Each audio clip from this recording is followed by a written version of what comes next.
Hello, hello, and welcome. I'm Mehran Khalili. We are DiEM25, a radical political movement for Europe, and this is another live discussion featuring subversive ideas you won't hear anywhere else. And today, well, sunlight is pouring over the entire world. Those are the words of Donald Trump in his inauguration speech 24 hours ago. But in reality, we could be heading into some rather dark times. Yesterday's speech contained themes of American expansion, dominance, and new frontiers, gesturing towards a new era of great power politics. Trump has already withdrawn the US from the World Health Organization and the Paris Climate Agreement. Meanwhile, in the Middle East, a ceasefire in Gaza was overshadowed by his decision to reverse US sanctions on Israeli settlements in the occupied West Bank. And many questions still remain on the next steps in the Middle East, on the US's proxy war with Russia in Ukraine, on America's strategic rivalry with China, and of course, on the fast-changing political landscape in Europe with its decisive shift towards anti-migrant, hardline nationalist parties. So, as we all get to grips with making America great again, what should we expect in the coming months on these critical issues? How might Trump's foreign policy reshape Europe and its role in the world? And how can we, as activists, build the resistance needed to counter these trends? Well, our panel is, of course, our own Yanis Varoufakis, and I'm delighted to introduce Katie Halper, the American journalist, political commentator, and host of the Katie Halper Show. And of course, we've also got you out there. If you've got thoughts, comments, rants, if you just want to get something out about Trump 2.0 that's really bothering you and want to interject it and throw it at our panel, then please do put it in the YouTube chat and we will put it to Katie and Yanis. Let me just, before we start, say that if you'd like to hit that bell icon to stay in touch with us and find out whenever we post any new videos, then please do so. You can help us get to 200,000 followers on YouTube. Let's kick it off with Yanis. Yanis, how do you feel about Trump 2.0, especially with regards to Gaza and some of the other issues that I know are top of mind for you at the moment? I never thought that the elevation of Donald Trump for a second time to the White House would leave me almost neutral regarding Palestine. Because let's face it, what worse could he have done than Genocide Joe? In his first term, Donald Trump did more for Netanyahu and the fascist right in Israel than any American president. He gave him everything. He gave him the recognition of Jerusalem, the recognition of the annexation of the Golan Heights. He engineered the very successful, from the Zionist point of view, Abraham Accords. Essentially, 3 or 4 important Arab countries agreed to make peace with Israel and begin formal trade with Israel without a single mention of the ethnic cleansing of the Palestinians, of the two-state solution, or anything like that. So he gave him everything. And yet, it's hard to be sad that Biden is out from the Palestinian perspective, from the perspective of humanism regarding the genocide of Palestinians, because, as I said, Trump could not have done worse than Biden did. Now, of course, he can try. And he's been trying. The first thing he did, one of the first things he did quite a few things in the first day in Washington, D.C. One of those things he did was, of course, to drop the sanctions on the fascist elements in the occupied territories, the sanctions, the very few decent sanctions that Biden had introduced on settlers in the West Bank.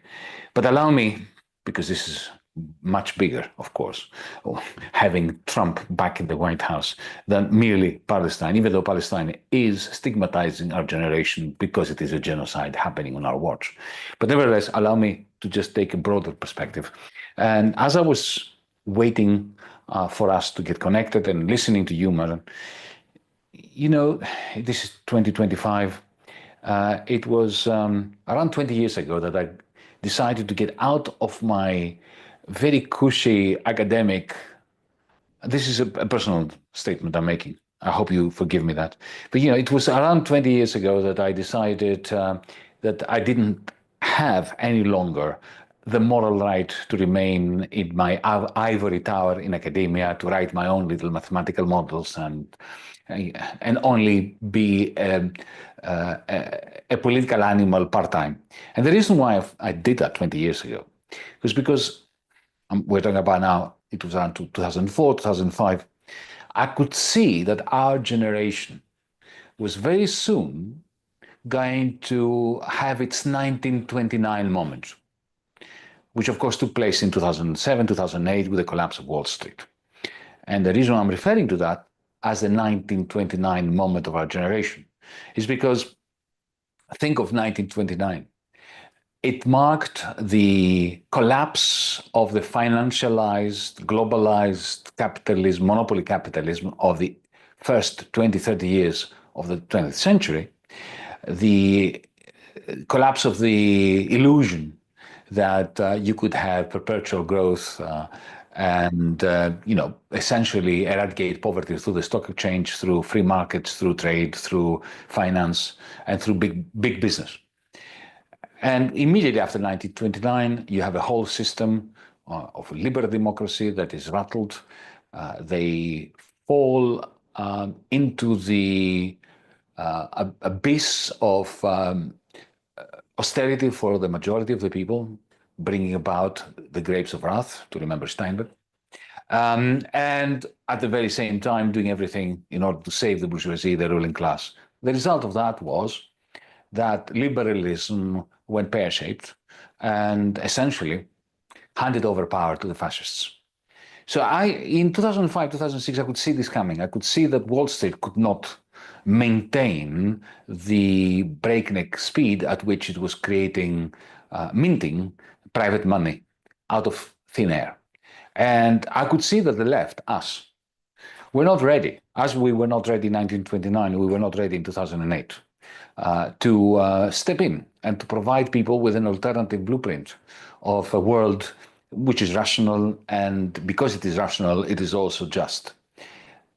And I could therefore also see, not because I was a prophet, but because it was really straightforward to see this, that the failure of the left following a Wall Street collapse of the magnitude of 1929, taking place in 2008, as it did after Lehman's collapsed, would bring about fascism. And so the only reason why you know me, Mehran, and our audience knows me to some extent, is because I got involved in politics because I could see that fascist tsunami coming to us. And DiEM25, our movement, and our various political representations, whether that was Syriza when I joined the government, it was actually 10 years to this week. And then everything we've tried was an attempt to stem this tsunami of misogyny, racism, fascism, and even Nazism. And of course we failed, but we're still at it. Yesterday we had the inauguration of Donald Trump. We saw the oligarchs gather in Washington. It was a great moment for them. Their victory, it's their victory, set alight their ambition for these oligarchs, big tech and big finance together, to bring about a renaissance of misanthropy, to take what Ronald Reagan had started, which is a very virulent class war against the many in the United States, against women, against minorities, and turbocharge it. We see through Elon Musk, we see the men who have risen to exorbitant power, to inconceivable reaches, on the coattails of big tech, of cloud capital, of fossil fuels, of Wall Street. You can tell just looking at them in that inauguration how confident they feel to declare a series of victories. So you have their triumph over the rest of the United States economy and society, the triumph of America America's supremacy over every other country, including Canada and Greenland and Panama. Their conquest of space, because they know that in the end, due to their activities, this planet will probably be uninhabitable, but their solution is simply to migrate to Mars, which is, of course, utter folly. Their perceived victories, very long list of perceived victories, is very real and a clear and present danger to humanity. At the very same time, so as not to fall prey to our own pessimism and sadness at what we're observing, it is important to always home in on the contradictions of the enemy. And their contradictions are gigantic. And we better take account of all those contradictions and try to exploit them. I will say a few things about those contradictions and finish off on a hopeful note, because we have a duty to do that. We have to extract from their contradictions a strategy so that we can counter their menace and the hope that comes out of having that strategy. But a few more words before I get to that, bridging what happened in 2008 with what is happening in 2025. Let's be clear about one thing. Trump is the result of Barack Obama. Barack Obama, immediately after Lehman's collapsed, contemporaneously actually, became prominent. He won the election in 2008 under the slogan, "Yes, we can." And what was it that we can do? What he was explicitly promising was that he would put the financial genie back into the bottle. He would punish the ones who had created the circumstances for that collapse, Wall Street, and he would look after the many through some kind of Rooseveltian New Deal. He did none of that. He did exactly the opposite. The first thing he did, in the same way that Trump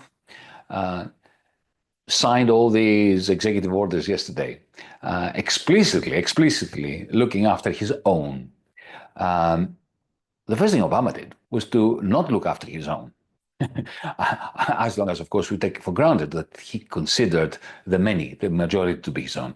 The first thing he did was he took Larry Summers and Tim Geithner, two gentlemen who, under Bill Clinton, had effectively unleashed Wall Street and allowed Wall Street to be dishackled from all the shackles that the New Deal and the Bretton Woods system and NBJ had imposed on the bankers. He released them from those shackles, and these two gentlemen released them from all those shackles. And the result was that many years later, in 2008, Wall Street collapsed. And Obama takes these two men, puts them back to the Treasury with a remit to bail out the bankers at the expense of the many while imposing harsh, stringent austerity on the many.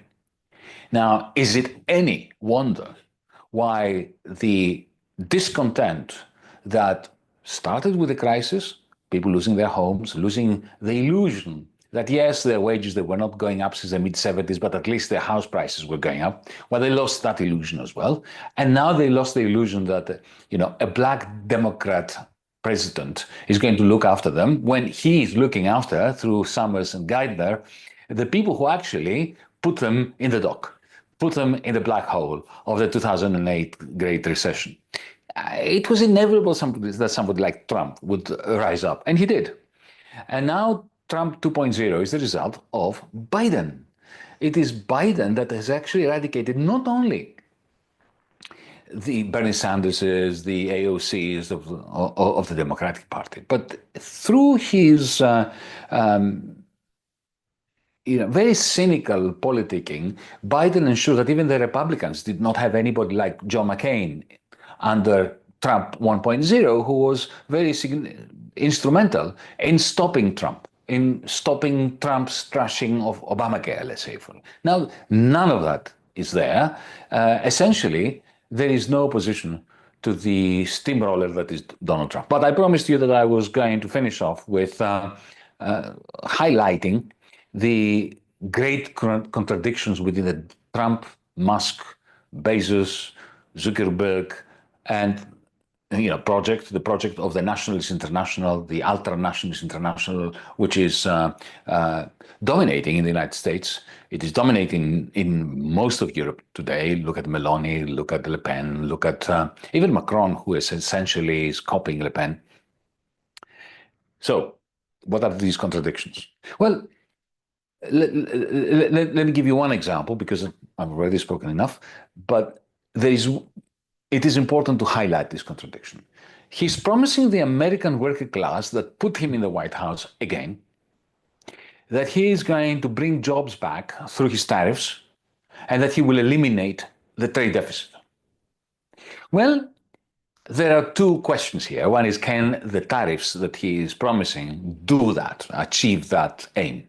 I very much doubt it, but I'm not going to go into an economic discussion. Let's say that they do. Let's say that Trump's tariffs on Chinese imports, on European imports in the United States, succeed in eliminating the trade deficit. Now, that will be a major blow at his own tribe of financiers and realtors. Why is that? Since 1972, 1973, 1974, and 1975, the American trade deficit has been expanding. As the American trade deficit has been expanding and expanding and expanding and expanding, it has been operating like a gigantic vacuum cleaner that sucks into the territory of the United States the net exports of the German capitalists' factories, of the Japanese factories, of the Chinese factories. Now, these capitalists in China, in Japan, in Germany, in France, in Italy, in Saudi Arabia, and so on, those capitalists receive dollars.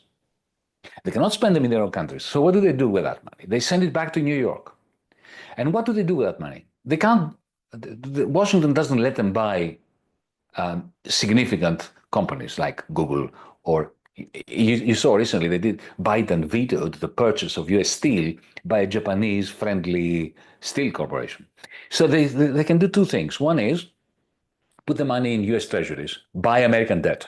So isn't it amazing?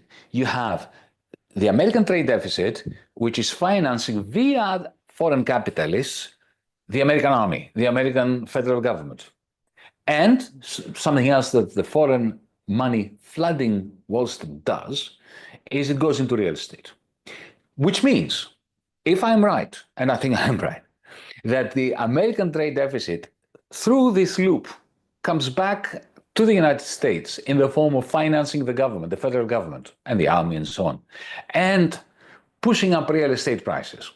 If Trump succeeds in eliminating the US trade deficit through his tariffs, which is what he's promised the American working class to do, so that jobs can come back to the Midwest and so on and so forth, then this tsunami of capital that maintains the financial health of the financial sector and the real estate sector dies, which means that he has to choose whom he betrays. Does he betray the American working class, or does he betray his tribe, the financiers and the realtors? I have no doubt that he's going to betray the American working class. That is our opening, the opening for the left, for progressives, to drive a wedge between the Trumps and the Musks and the Bezoses of the world, on the one hand, and the American working class, which has astonishingly been co-opted by them in order to help them secure this list of triumphs. Onur Bevin, a Welsh British great socialist leader of the 1940s and 50s, once put it beautifully. He said, the great conundrum, the great puzzle about the world we live in is, how does wealth convince poverty to utilize its political liberty to keep wealth in power? This is what is happening. The oligarchs and the Trumpists have managed, egged on and aided and abetted by the Democrats and the radical center, they succeeded in getting American poverty to keep them in power. And we need to drive a wedge in between, and we need to understand that what will help us drive a wedge between poverty and wealth and work, in other words, on behalf and in solidarity with poverty, with the many, with the majority, is this incongruity, it is this grand contradiction within the Trumpist project. It will come crashing down at some point. Well, it's not enough that it comes crashing down. We, the left, must be in place to take advantage of that, because just the collapse of the system we live in, the exploitative system we live in, does not necessarily bring good things. Thank you, Yanis, for that very broad analysis and laying the foundation for this discussion. Katie, I'd like to bring you in and take it wherever you want, but I'm particularly interested to know, because I know you've been very active on the genocide that's been happening in Gaza, given the deal last week that Trump appeared to achieve in one weekend, what the Biden administration failed to do in the last 6 months. What's your take on that? And then please take it wherever you will. Sure. Well, thank you so much for having me. And Yanis, I loved hearing what you had to say. I think that kind of to piggyback to some extent off of what Yanis said, it is important to look at the contradictions where there's potential room for victory. And when it comes to Trump, and I'll bring it back to the genocide in a minute, right now, actually, when it comes to Trump, he is a kind of radical, he's a pathological liar and radical truth teller at the same time. And it's not because he's committed to the truth at all. It's because his kind of shtick is that he is outside of business as usual. He pretends to be someone who drains the swamp. And so one of the things that he does is he does speak these inconvenient truths. Now, again, I want to be clear. That doesn't mean that overall he's a truth teller. That means that every now and then in his nonstop lies, he does inject these truths that are not only truths, but they're truths that no politician of either party, except maybe Bernie Sanders, would say out loud. In fact, I have this game. It's who said it, Trump or Chomsky, because there are times when Trump will actually say something and you think to yourself, wow, that could be Chomsky saying that. Now, of course, the moral framework and the takeaway of the statement are totally different. But for instance, when after it was revealed that Khashoggi, was killed by Mohammed Salman's orders, Trump was asked if they were going to do anything to sanction Saudi Arabia. And he said no, because they just bought a bunch of weapons from us.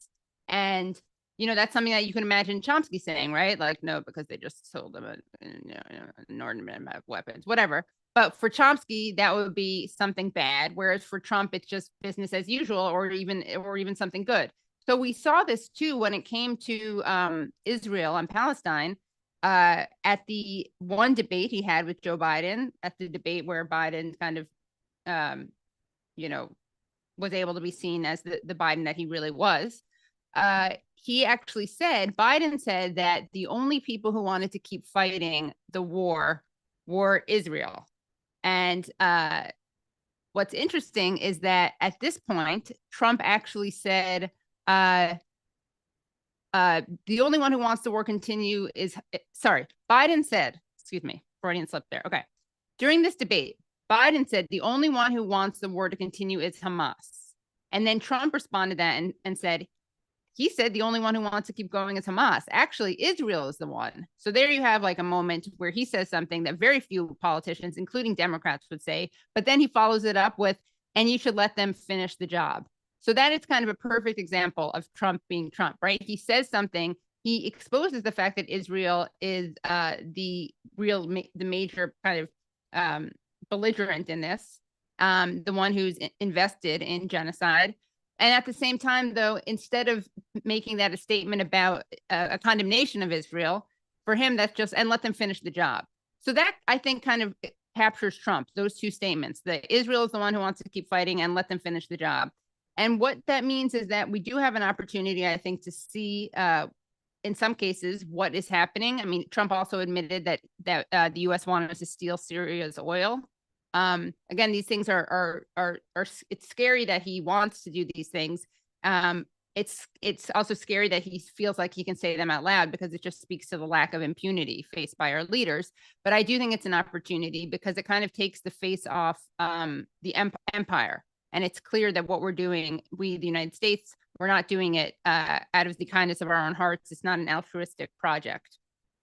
But in terms of the deal, the ceasefire, I think that, you know, more than anything pro-Trump, what this shows is just it's like reminder number 7,199 of what an abysmal failure Biden was. And maybe I shouldn't say failure because that makes it sound like he failed to do something.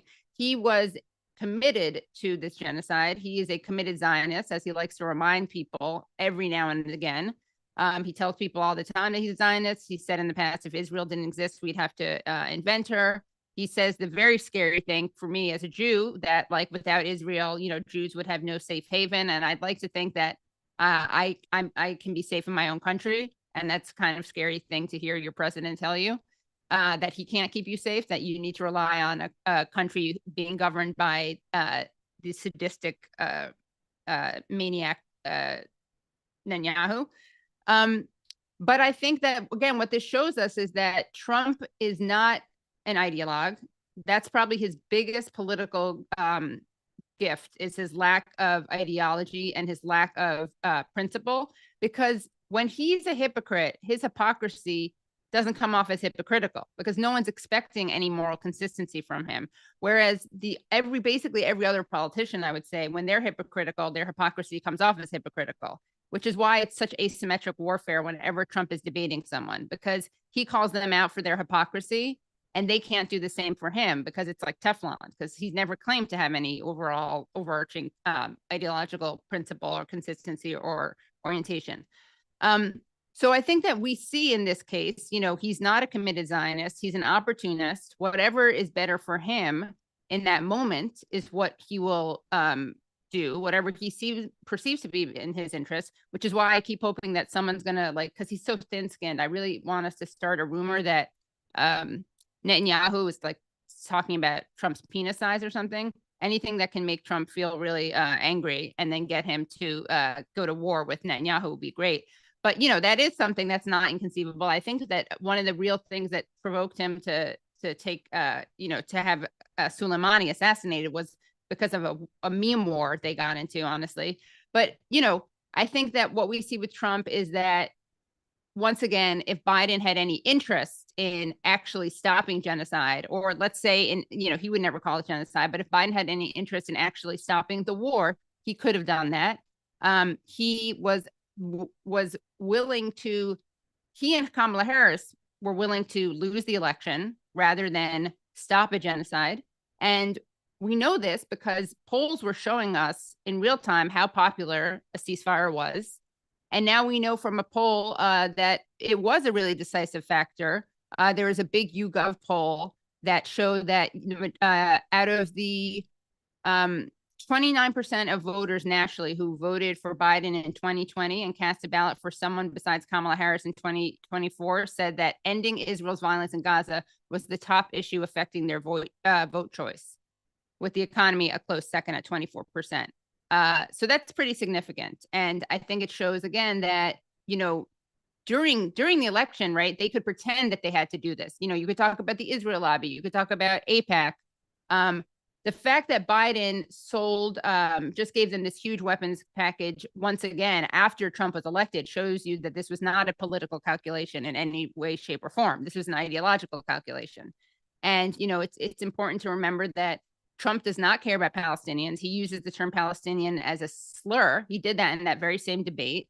But I think that one of the silver linings of this is that certain liberals who were like, you know, there's definitely a MAGA cult, but there's also a blue anon cult, and certain liberals who would refuse to criticize Biden for anything, I think will criticize Trump for things, and that will include for his role in the genocide in Gaza. I think what we have to make sure doesn't happen, because this happened in the last Trump presidency, is that you have all this opposition. One of the good things about Trump is that he does bring out opposition, unlike, let's say, Biden, but it was wasted on Russiagate nothing burgers. I mean, that was such a waste of any real opposition. So we have to make sure that that doesn't happen this time. We have to make sure that the opposition to Trump is one about policy, not about like, oh, he's Putin's boyfriend, which was so stupid and homophobic anyway. But that's another issue. I'll leave that.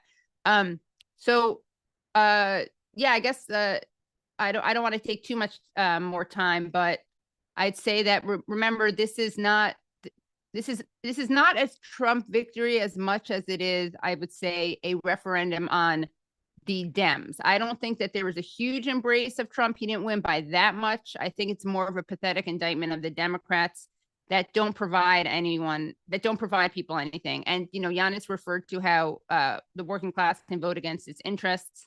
And we saw, I like to think of two books that were really helpful. One is What's the Matter with Kansas by Thomas Frank, which is about why the working class voted for Republicans.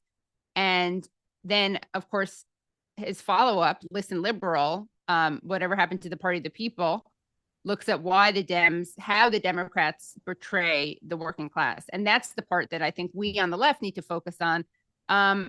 One other piece of good news, I would say, is that, especially when it comes to genocide and Israel, this has been a totally masked off moment for Israel. I think that, the policy isn't reflecting this shift on the ground, but there's been a huge shift in terms of public opinion. And while it's depressing that hasn't been reflected in policy, we also do know that no policy will ever change without public opinion shifting on the ground. So now we have to create build a movement, I should say, that'll force politicians to do the right thing. Thank you, Katie. There's so much I'd like to ask you about that. If I may, just to add a little bit of context to the tragedy of the genocide in Gaza at the moment, the Lancet medical journal changed the estimate of the number of dead. They think it's now about 40% higher than the 46,000 deaths that were previously reported by Palestinian health authorities. So that would mean about 64,000 dead, and possibly in the hundreds of thousands once they find people under the rubble. Another stat for you out there, which I read today, was just awful. The UN estimates that removing the rubble will take at least 21 years and cost around $1.2 billion. So you can imagine, I mean, we've just seen new images from the north of Gaza today, and it's like a nuclear wasteland. So that's what we're talking about here. Let me just get a couple of your comments and questions in the chat, and then I'll hand it back to you, Yanis, because I know that you have to leave a little early today. Let me just see here. Okay. Let me get back because I need to go, Mehran. I'm sorry about this. Okay, I'll read them because you have to leave. I'll read them after you have to go, Yanis. Go on. Yeah, sorry about that. I just wanted a couple of comments. First, on the grim reality in Gaza. Before we start talking about removing the rubble and rebuilding, it is clear to me, at least, that this ceasefire was not agreed to by Netanyahu in order to be kept and honored. It was agreed to as a way of giving Trump what he wanted, that is the cessation of hostilities during his inauguration. He's going to get 35 hostages out of Gaza, Netanyahu will, and then he will start again. There is no doubt in my mind, unless Trump surprises us all by holding Netanyahu to the agreement. It is clear to me that within Israel, 60% of the population and certainly a crashing majority in parliament insist that the war starts again. There's no majority in the Knesset in favor of seeing through and honoring the 3 months, all three phases. So let's be clear on this. Netanyahu lied to Trump, and he doesn't intend to keep his word. So that's point number one. Point number two.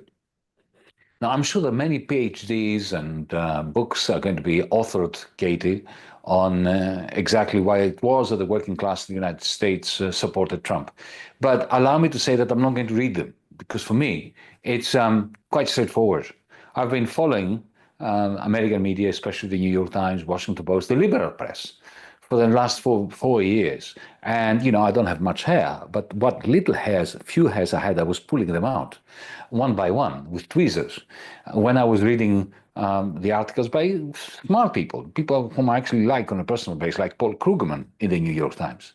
Essentially, what they were doing for the last 2-3 years at least, if not more, especially after the pandemic, they were pointing their finger at the great American public, the people out there who couldn't make ends meet, for whom the price of gasoline, the price of groceries and so on was just drowning them, it was strangling them.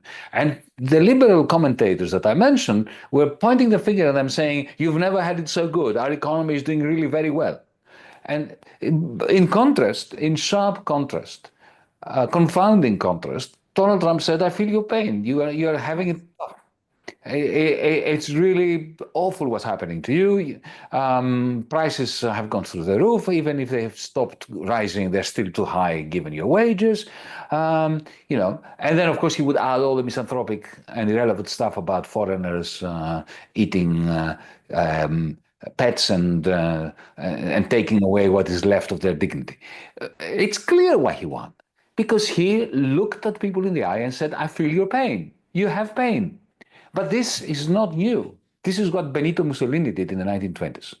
This is what Goebbels and Hitler did in the 1930s. They looked at people in the eye and they said, this system sucks. It is broken. The bankers are sucking your blood. The bosses are exploiting you. The government is in disarray. Give me, the great leader, the uber male, give me undeniable crushing power, and I will make it great again. This is why he's won. Do we need a PhD on this? Thank you, Yanis. Okay, a couple of quick questions or comments from the chat. Michael Seymour says that people insist on the novelty of Trump's domestic politics. From a geopolitical point of view, I see more continuity than discontinuity between Biden and Trump. It's the same old economic imperialism. Jacqueline van der Ven says Trump's ideology is her own money. Order of Chaos notes that first you need to take back the media outlets that the billionaire class owns and controls. Mickey Mick says that drill, baby, drill, good for the middle class, perhaps, but less so for their descendants. And in, I think, response to your comment, Katie, about Netanyahu and Trump and penis size, says asymmetric warfare, good one. Katie, just to sort of linger a little bit more on Gaza, there were so many areas we wanted to cover, but I realize we're not going to get to them all now. Just tell me sort of like where do you think that things could go from here in the coming months? I mean, what are literally the next steps here? We've already seen a reversal yesterday, as we mentioned, of the US sanctions on Israeli settlements in the West Bank. Where's it going? Short term. Yeah, the ceasefire. I mean, and also, I guess Yanis has already gone, but just to clarify, I wasn't suggesting that it was a big mystery as to why the working class voted for Trump. I was actually saying that, a lot more, for instance, MSNBC used to have Thomas Frank on all the time when he wrote What's the Matter with Kansas, which looked at how the Republicans betrayed the working class. But tellingly, MSNBC did not have on Thomas Frank once he wrote Listen Liberal, or whatever happened to the Party of the People. Now, of course, you do have a bit of now that Bernie Sanders is no longer running for president, now all these people who spent, years trashing Sanders are now saying, oh, maybe his economic policies are a good idea. But going back to the question of Gaza and the genocide, I think that, again, the most we can hope for is that I was actually talking to, I don't know if you guys have had Muin Rabbani on this show ever, but we haven't, but I know definitely him. should. And I watched your show with him as well on recently, so it was brilliant. Oh, great. Yeah, thank you. And I often ask him for his insights, and I actually was talking to him about what he thought. I had him on my show to ask him about this, but also more recently, given that we already saw somewhat of a breakdown in the ceasefire, which of course is being. I mean, Israel's killing people, but Hamas has kept it up for now, the ceasefire. And Muin was saying that he could actually see Trump doing anything because he is so erratic, but he could actually see him pursuing the Abraham Accords again and trying to like get a Nobel Peace Prize. And for that reason, trying to make sure that the ceasefire stays in place. We do know that Witkoff is going to be staying in Israel, he says, to make sure that the ceasefire stays in place. Again, there's at least room, and I want to be careful. Sometimes it's hard for people to distinguish between kind of a clear-eyed analysis of Trump and an endorsement of Trump, who I don't endorse in any way. It's more like damning of Joe Biden, the possibility that things could be even at all better than it was under Biden. And we don't know. And, he's in bed with Miriam Adelson, but he also is I could easily see him betraying Miriam Adelson if he thinks that he has a better deal that he can get in another way. He is obviously interested in real estate. His son-in-law has spoken about the real estate, the great beachfront property in Gaza. I think that, when we talk about Israel, there is in many ways there is kind of a uniparty. We know that, for instance, the Israeli ambassador to the U.S., Mike Herzog, told Barak Ravid, the reporter, that Trump will lift the pause on the 2,000-pound bomb shipments to Israel. So again, it's unclear in which direction this will go. I do think that if Trump can somehow, he'll do whatever he can to spin this as a Trump victory. And that's the one thing that we can hope for, is that his opportunism will line up in some way with something that's better for Gaza. But I'm sure he did promise Adelson he'd annex the West Bank. What's interesting is I had on we had on Aaron Mati, and I had on Daniel Levy and Mohammed Shahada, and they were both very clear-eyed about this. Daniel Levy is a former negotiator. Mohammed Shahada is an analyst from Gaza. He lives in Europe now, but they both kind of said, what is Trump? People are like, oh, well, this is a quid pro quo. This deal is a quid pro quo. But what was Trump giving Netanyahu that Biden wasn't already? It's almost as if the idea is that there were these brakes put on what Biden would give Netanyahu, and now that Trump is in power, it's gonna be all foot off the brake. But the truth is, there was no foot on the brake at all then either. So I just think that we have to see, we have to be attentive. A lot of people are going to try to say, since there's the ceasefire, we don't have to pay attention anymore to Gaza. We do have to pay attention to Gaza. There's people still under the rubble, as was pointed out earlier. We also have to pay attention to the West Bank, because, of course, while there's a ceasefire in Gaza, they've been doing this throughout this genocide. They then go on these killing sprees in the West Bank. I think that we'll have to see, and it'll be interesting to see where the political opposition comes from. It's unclear what concessions, Trump will make, but I do think Trump is more of that will not be cucked by Netanyahu the way that Biden was happy to be cucked by Netanyahu. That is one difference. And again, it is, sometimes there's a danger in over psychologizing politics. I do think in the case of Trump, though, he is someone who is very driven by the personal more than other politicians are. But of course, there is, the uniparty, and there is the deep state, and there's not a lot of sunlight between Republicans or Democrats or the Israeli government. And there's also this issue that some of the people that Trump has put around him, Marco Rubio and others, they are ideologues when it comes to Israel. 100%, But then there's a view that, look, Trump is the ultimate decider anyway, and he'll just get rid of them if they don't do his bidding. So it's all a little bit confusing. And of course, we can't get into their heads, as you say.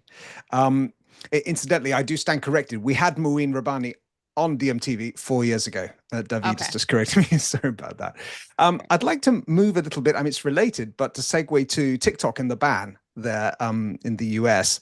TikTok was, if I'm not mistaken, was banned, and then now Trump has, for a few days, and now Trump has apparently delayed the ban for something like 45 days or something like this. Right. And there was some speculation, let's say, that a large part of the reason behind the ban was because of the pro-Palestine content on TikTok, also the generally kind of anti-imperialist content on TikTok. I remember a couple of years ago, there was this, some people rediscovered Osama bin Laden's letter to America. Do you remember that? Oh, yes. Yeah. And they were like, well, this actually makes some sense, some of it. Maybe he's not the psycho that we've been, that we all were led to believe he was. I mean, obviously he did some terrible things, but maybe he made some valid points in this letter. So I can understand why they might want to ban that. But tell me if you think that that's the motivation, or is it really about China, privacy, data, etc., and what could happen with TikTok going forward? Well, it's funny because actually, again, this speaks to, I think, the opportunism of Trump, because Biden actually succeeded where Trump failed, because Trump did try banning TikTok in 2020, citing the same concerns that Biden did, which is, tech being stolen and data being stolen by the evil Chinese Communist Party. The Supreme Court rejected it.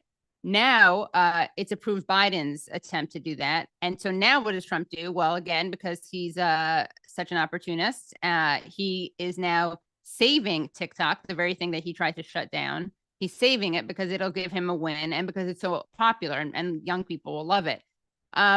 We don't have to read the tea leaves that closely or do that much of a kind of it's not rocket science, I guess I would say, in terms of the importance of the content of TikTok being something that made people like Biden and Trump want to shut it down.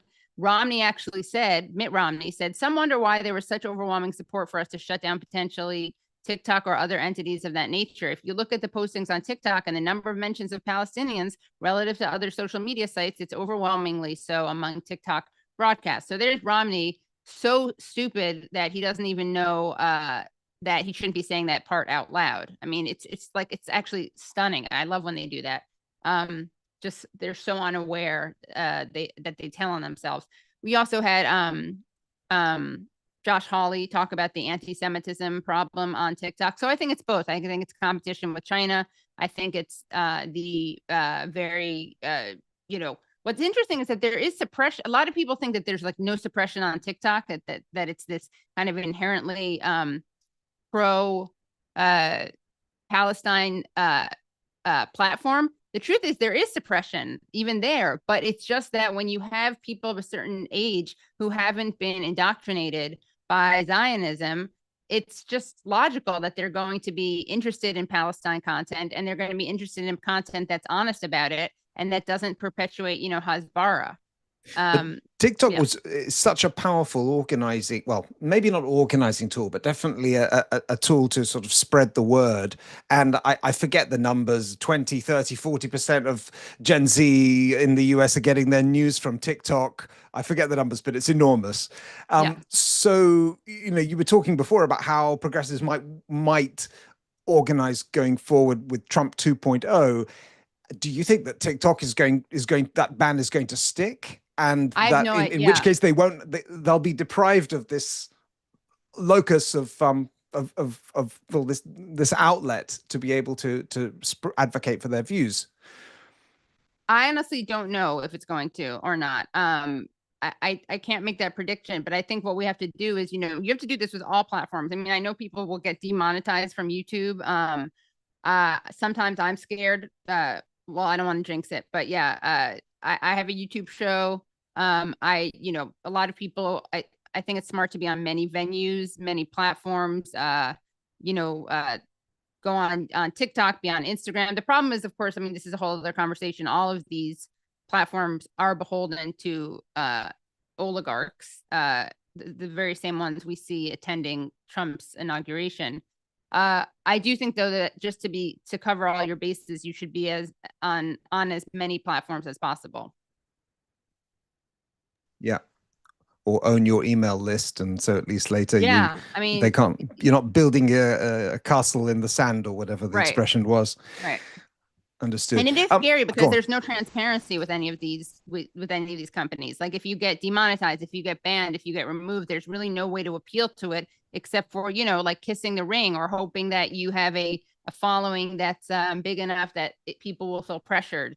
Blakely, this TikTok content creator who's also on YouTube, I know that their channel just got demonetized, and I believe, and that this is the second time that happened. The last time, I believe, YouTube only kind of remonetized it after Bassem Youssef spoke against it.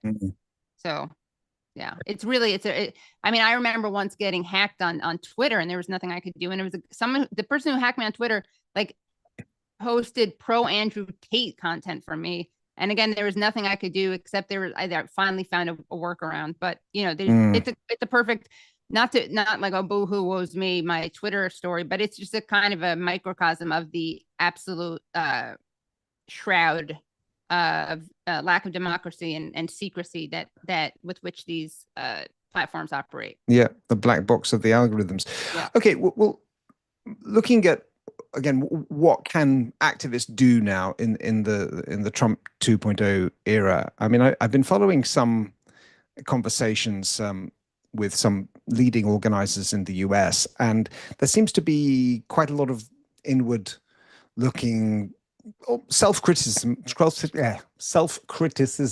which I have not seen before.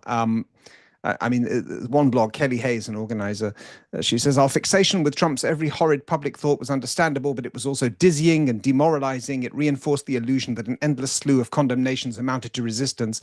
And she, among many others, are calling for a much more strategic type of activism that doesn't rely on just sort of everybody get to the streets and, oh my God, Nazism, fascism, etc., but much more patient, much more targeted.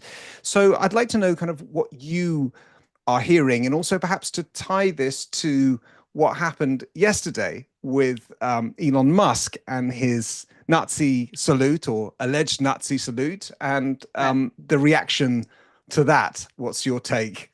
Yeah.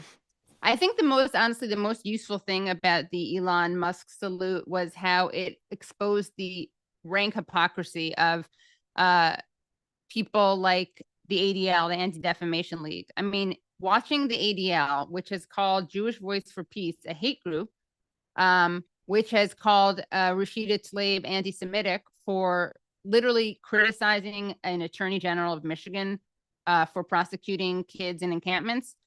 There was nothing remotely anti-Semitic about that. The ADL comes out and condemns Rashida Tlaib as anti-Semitic. They do that all the time. They love picking on her. In fact, I got fired. And if I may, the ADL, for those of you that don't know, an anti-Semitism organization in the US, they've also provided a lot of the cover for Israel's genocide by taking any critique of Israel and arguing that it's anti-Semitic, calling for people to be fired, etc. And they're very well funded and very successful in what they're doing. Sorry, go on, Katie. Oh yeah, no, that is their entire existence right now, is to provide cover for Israel by conflating anti-Semitism with anti-Zionism, which is not true. They're not the same thing. And the irony is that they, like Israel, which does the same thing, I just want to be very clear that they are contributing to an increase in anti-Semitism, because every time you say that anti-Zionism is the same thing as anti-Semitism, you're doing a couple things. One is you're perpetuating the dual loyalty trope, this ancient, this old trope of anti-Semitic trope that all Jews are actually loyal to Israel. We may live in other countries, but our ultimate loyalty is to Israel, that we're a monolith, that we all support Israel. And Israel, I mean, they're one of the biggest contributors to anti-Semitism, hands down, because they're live streaming a genocide. Okay, if you don't want to, I think it's undeniable that's a genocide, but I'm going to be charitable to people who don't think that, right? Okay, they're live streaming war crimes. They're live streaming the killing of children, animals. They're live streaming wearing the lingerie of the women who they evict or kill. And they're saying that they're doing this in the name of Jews. How is that not going to create anti-Semitism? I'm not justifying it. I certainly, as someone who's Jewish, I do not want to see that happen. But it's inevitable. I mean, you are literally committing crimes that the entire world is watching. Anyone who isn't totally brainwashed by Zionism, and that doesn't mean you're Jewish. You can be a Christian Zionist or a Jewish Zionist. Or a Hindu Zionist, actually. So anyone who's not brainwashed by Zionism sees these as crimes against humanity. And doing it and pretending that it's in the name of Jews is not only unethical and dishonest and immoral, but it's actually incredibly dangerous for Jews. Not to mention, obviously, the major problem is that it's killing Palestinians. But yeah, AIPAC and the ADL and Israel should all be ashamed, because this is just an example of how they don't care about Jewish safety or Jewish lives or protecting Jews. They care about a political project. And the fact that the ADL calls Jewish Voice for Peace, because Jewish Voice for Peace is critical of Israel, they call them a hate group. Okay, so that we're supposed to believe that they're anti-Semites. They want to shut down the Jewish Voice for Peace. Of course, they want to shut down Jewish Students for Justice in Palestine. And then they're going to bend over backwards and say that what Elon Musk did when he did that salute is not problematic. They said that, you know, we're all on edge and we have to like show grace and not jump to conclusions. Now, I want to be clear, like, whether or not you think I think that you could think that Elon Musk is just incredibly stupid, or you could think he was dog whistling, or you could think he was doing it explicitly, just doing a Nazi salute. What you cannot ever say is that the ADL is being remotely consistent in giving that a pass. Like, they go bend over backwards to misconstrue every single thing that is ever said to make it seem like it's anti-Semitic. And when someone does something that's easily seen as a Hitler salute, all of a sudden, that's when they start giving someone the benefit of the doubt. And that's because Elon Musk is very supportive of the state of Israel. And that's what the ADL cares about, not anti-Semitism. In fact, they need anti-Semitism to thrive, just as Zionism does. And there's a really great documentary, by the way, called Defamation, which I highly recommend. This is back when Abe Foxman was the president of the ADL. And this great Israeli filmmaker, this Jewish Israeli filmmaker, comes to make a documentary about the ADL. And because he's Israeli and Jewish, they just assume he's going to be sympathetic. They're totally open to him. They expose themselves as this total racket. Now, I want to be clear, like, there is anti-Semitism, but places like the ADL, both sides anti-Semitism, as Ali Abu Nima says it. They both sides it. So they pretend that on the right, you have a shooter who goes into a synagogue in Pittsburgh and kills a bunch of people. And then on the left, you have students who are saying free Palestine. And they want us to think that those things are equally anti-Semitic and equal but opposite. Another thing is you had Batya Ungar-Sargon, who tweeted in defense of Elon journalist Musk. From Newsweek. Yeah, journalist from Newsweek. She tweeted in defense of Elon Musk. This is someone who, when the Jewish filmmaker who made Zone of Interest, that excellent film, when it won Best Foreign Picture, he stood up there and he said, "We stand here as Jewish men who I think he said repudiate or refute our Jewishness being hijacked by an occupation." She quoted him and said that he said, "We refute our Jewishness," as if anyone would get on stage, a Jewish filmmaker would get on stage and say that. So it's pretty obvious she lied. It's really hard to not wait till someone finishes a sentence before you write up a tweet. She called it moral rot. So Elon Musk's Hitler salute, Nazi salute, is kosher, but a Jewish director criticizing the occupation is moral rot. Anyway, so that's, again, the silver lining is just watching how, these people have no one takes them seriously who's honest. Anyone who can read knows that what the ADL cares about is not anti-Semitism. What they care about is Zionism. And in fact, let me just read this thing. There's an article. Even people who work at the ADL are horrified by what the ADL is doing and saying, because it's such an obvious conflation. It's so irresponsible. I'm just looking for, I just tweeted this out yesterday. Sorry, give me a second. Where is it? Just while you're looking, I saw this tweet that said that ADL see anti-Semitism in the clouds. It's unbelievable that they can't see it here. Yeah, it really is. Okay, here we go. So there's this. So there's an article at The Guardian. Anti-Defamation League staff outcry dishonest campaign against Israel critics. And this is some of the things that they said on a Slack channel. And by the way, coming full circle, Greenblatt talked about Israel's TikTok problem, by the way. The CEO of the Anti-Defamation League. Yeah. So they wrote this in a Slack conversation when Jonathan Greenblatt, the CEO, said anti-Zionism is anti-Semitism. A senior manager at ADL Center on Extremism wrote in a Slack channel, "There is no comparison between white supremacists and insurrectionists and those who espouse anti-Israel rhetoric, and to suggest otherwise is both intellectually dishonest and damaging to our reputation as experts in extremism." Someone else said, "The aforementioned false equivalencies and the both sidesism are incompatible with the data I have seen." That was a long-time extremism researcher. Someone else said, "The stated concerns about reputational repercussions and societal impacts have already proved to be prescient." So again, those are just some of the comments on it from within that organization. So it's clear that, I mean, these people, they should honestly, like, this should be the death knell for the ADL. They should, and now they're going to call me a self-loathing Jew, I'm sure, for saying that. But they are happy to weaponize, much like Israel, they're happy to weaponize Jews. I mean, they're happy to they don't care about Jews. They just care about Zionism. So they're happy to you know, play footsie with Nazis. They're happy to play footsies with people who play footsie with Nazis. And I just want to mention that one of the projects I'm working on right now is a documentary about because speaking of the weaponization of anti-Semitism and the Holocaust, one of the documentaries I'm working on is, or a documentary I'm working on right now, is about Jewish Holocaust survivors who are speaking out against the Holocaust that Israel is committing right now. And these are people who, some of them actually do use the word Holocaust. Almost all of them consider it a genocide. But these are people who are saying never again is now.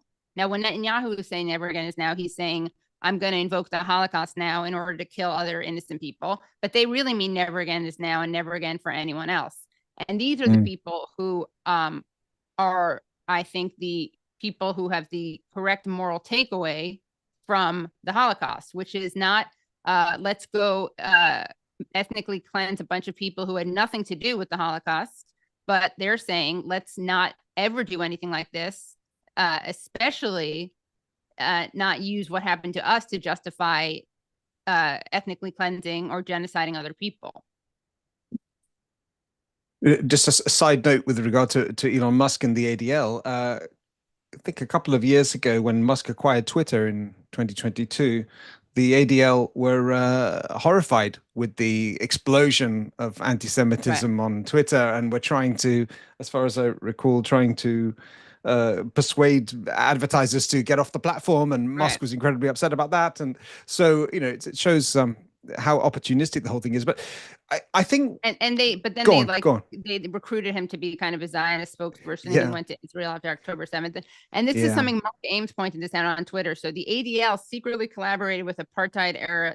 I'm reading a Mark Ames tweet. The ADL secretly collaborated with apartheid era South Africa's intelligence services to spy on Americans. So whitewashing a South African's nationally televised Nazi salute is just a motor reflex for them.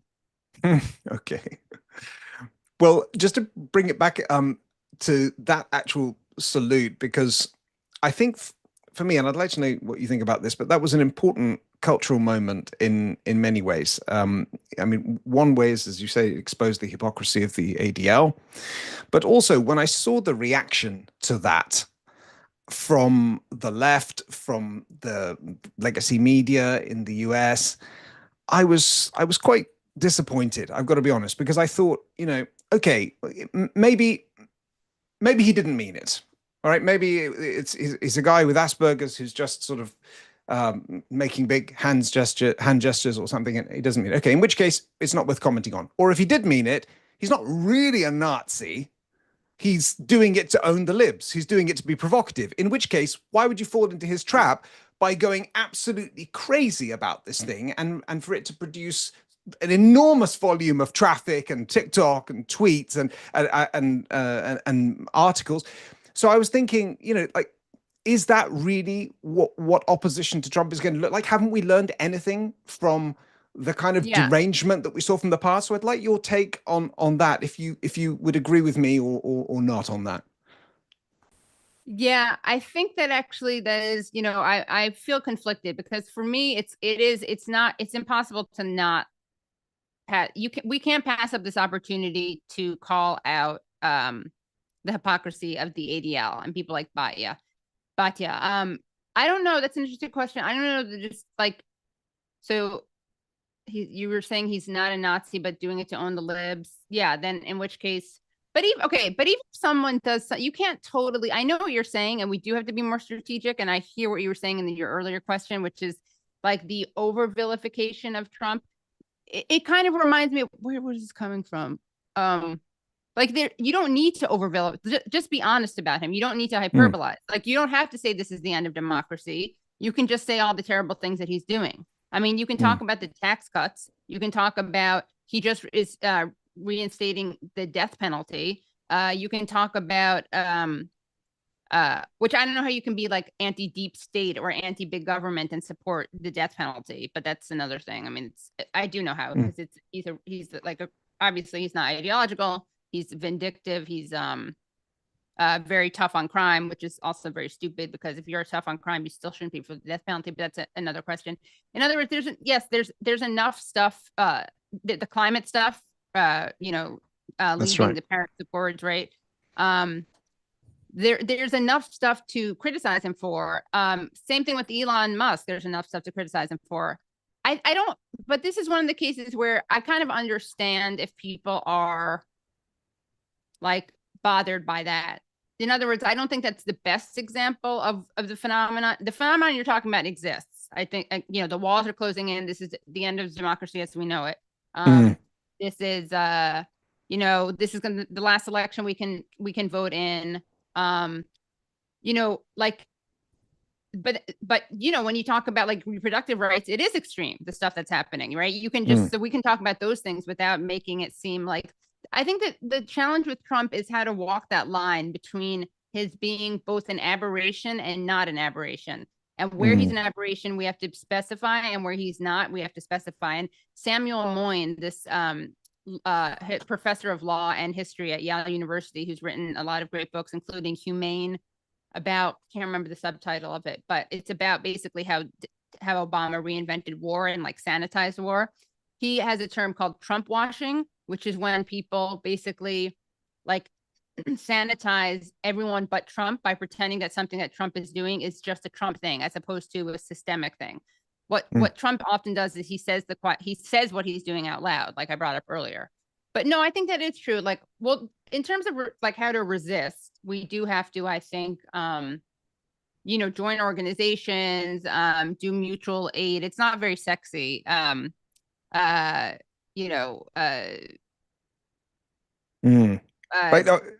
it's what you said before about focusing more on policy. I mean, you just listed all of the executive orders, for example, that he signed. Yes. And a strategic response to that would be look at the impact of all those executive orders and figure out how one could resist. Right. But as you just said, it's not very sexy. It's much more sexy to go mustered a Nazi salute. Right. Yeah. Right. I mean, another thing is that I think that another mistake is to write off all people who voted for Trump as irredeemable racist bigots, because for better or for worse, first of all, I don't think that's true. But let's say that is true. If you are trying to win electoral politics, you have to win numbers. So you can either have these people who you find despicable voting for Trump or not voting for Trump.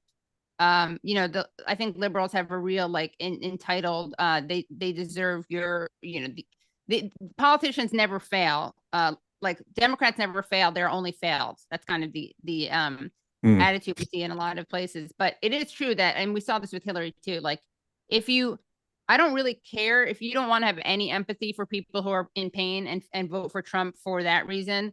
If you want to write them all off as bigots and racists, even though it's a little bit hard because not all of them are straight white men, but whatever, you still have to get their votes if you care about defeating Trump. Exactly. So, got to grow your coalition rather than just speak to the converted. Yes, and we do have to grow a bigger coalition. As Martin Luther King said, if you're comfortable in your coalition, it's not big enough. Right.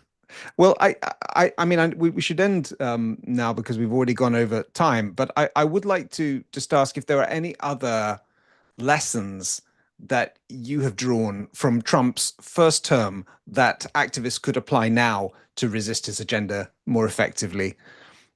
Anything else that you would zone in on? Yeah, something that Aaron Mate, my co-host at Useful Idiots, has pointed this out, which is that, be strategic about your resistance. He pointed out that there was at first, people were showing up at the airports in protest of the Muslim ban. And then that kind of weight got converted into very performative and hysterical and alienating anti-Russiagate stuff. And so I do think that actually, we should be pointing out to everyone, including Trump voters. Now, again, not everyone is convertible, but we do need to be making the point that we need to be appealing to people who don't already hate Trump. That doesn't mean you throw anyone under the bus, but the arguments that you need to make, the arguments that are the strongest anti-Trump arguments are arguments that will appeal to people across the board, and not just people who have kind of like liberal sensibilities. That's the problem with the way the Dems do it. Love Trump's hate. Like, that's all right. Good luck with that. That's a nice porch sign. It means absolutely nothing. It doesn't cost anything for anyone to put it up there. I think that, class is where anti-war and class is where what you have to be organizing around. A lot of people make this really weird mistake.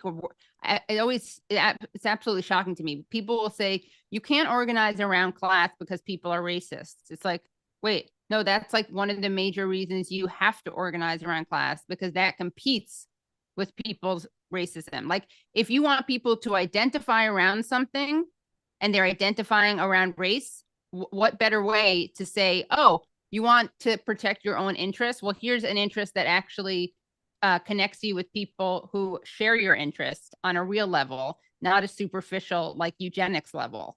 So that's another thing that we have to do. We have to turn to class.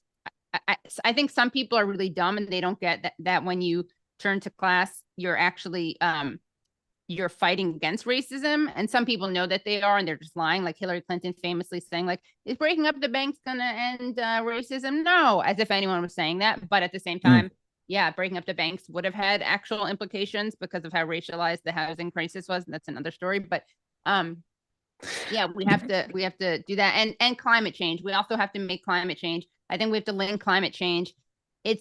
There's a lot of work I think the climate movement has to do to make it relatable, and they have to relate it to jobs. They have to relate it to war, because of course the biggest climate enemy, Abby Martin's working on this documentary called The Earth's Biggest Enemy, which is about the military.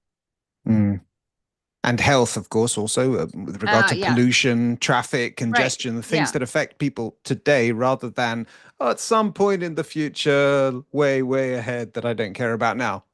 Right. Yes. And answer, we also have to push back. The media is a huge thing too. We have to push back on a lot of framing, right? Everyone's like, how are you going to pay for that? Well, how are you going to pay for your house burning down and losing everything and maybe your life? How are we going to it's always, how are you going to pay for healthcare? Not how are you going to pay for this war? And look at what happened with Mangione. I mean, that shows you another example of what Kamala ran away from Medicare for all. And we saw, like, in the, in terms of public opinion, this was a very bipartisan support of Luigi Mangione, because the real villain in that story is really the villain with more blood on their hands is the CEO of United Healthcare. To bring it back to what you just said about focusing on class rather than groups, identity affiliated groups, wouldn't you say that? Well, certainly, I think that there is a general consensus that identity politics is kind of on the wane. I know it predated Trump, but Trump kind of accelerated that. But now it doesn't have the institutional support. I mean, Facebook recently announced the end of its content moderation, and Musk has bought Twitter and so on. So a lot of these things are changing. Would you say that the vibe shift includes the end of that? And could there be a space for a new left that's more focused on material gains rather than who people are?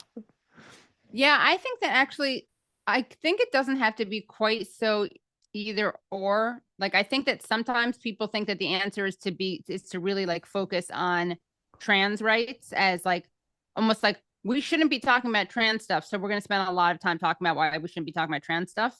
I don't think that's the solution either, or going after DEI. I don't think that's like should be the biggest priority.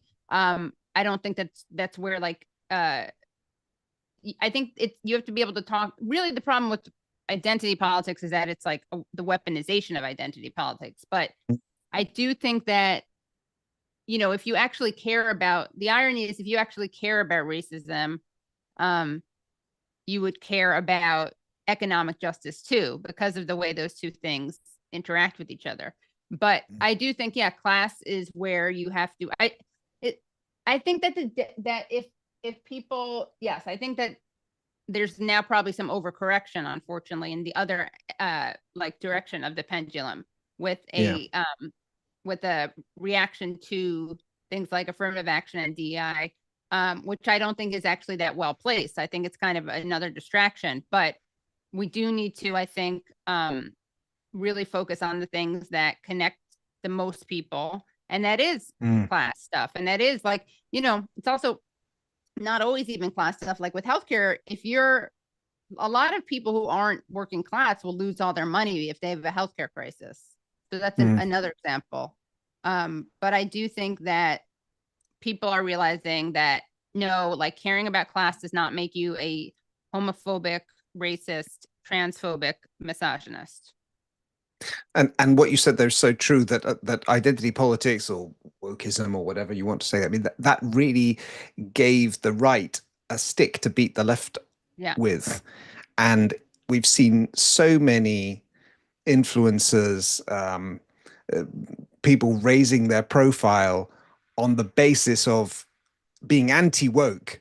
Right. And now there's less, you know, the cancel culture is on the wane. There's less woke to stamp out. Now they're just kind of coming out as, well, right all along. And, yeah, exactly. And, you know, very pro-Israel and anti-climate and against the, exactly. against immigrants and so on. So, yeah. And that's another thing that the left has to do a better job at, I think, is really explaining to people, because people are so propagandized to blame immigrants for their economic woes, and instead of actually making the case against that, the Democrats kind of just tried to be almost as draconian as Trump, so they failed on that level also. As draconian in what sense? You mean open borders? Like no, I mean as draconian as in like a lot of immigration, a lot of deportation. They were just trying to kind of be Trump light, and I don't think that they actually looked at the root causes of what's causing all of these things and the real solutions. That's such a challenge with immigration. I mean, we have that issue here in Europe too. I mean, we've gone way over time, but I would love to debate this with you perhaps another time.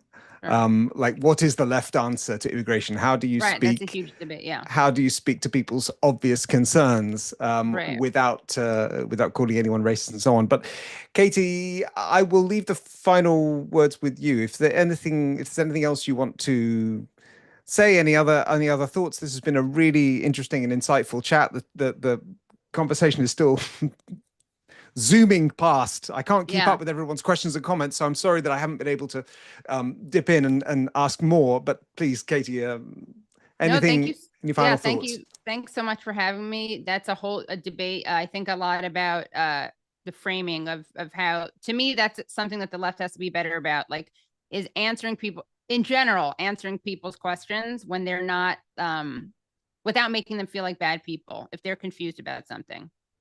Or if it may not be a confusion thing. Like I probably have, I may disagree with someone over immigration, and that doesn't mean that you call them a raging bigot, right? Any final things from me? Just please check out my shows. You can find me at youtube.com/The Katie Halper Show every Tuesday night at 7 p.m. Although that's kind of late for you guys in Europe, unless you're real night owls. Also Useful Idiots, which I co-host. That's all the youtube.com/Useful Idiots. Those are also podcasts.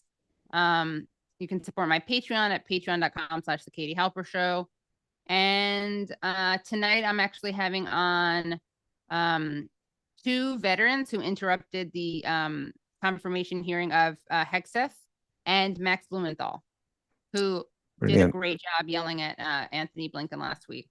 That's right, in the press conference, and was dragged out together Well, with another Sam, yeah, journalist. he was dragged out, although not as dramatically as Sam Husseini, who I interviewed last week. Yeah. Well, I highly recommend Katie's work and the Katie Halper Show. It's a must Thank you listen so for much. keeping your finger on the pulse of US politics. And thank you. Thank you to you out there. Again, sorry, Yanis had to leave a little bit early this time. Normally he's here for He's the an full hour. anti-Semitic misogynist. There Germany you was go. trying to cancel him. Just kidding. As a Jew, I vouch for Yanis. He's not an anti-Semite, and whoever canceled him probably had a Nazi in their family anyway. So there you go. Thank you for that, Katie. And on that note, we will leave you. Don't forget to hit the bell icon to stay informed of all our future videos. We will see you at the same time, same place, 2 weeks from now. Take care and stay safe.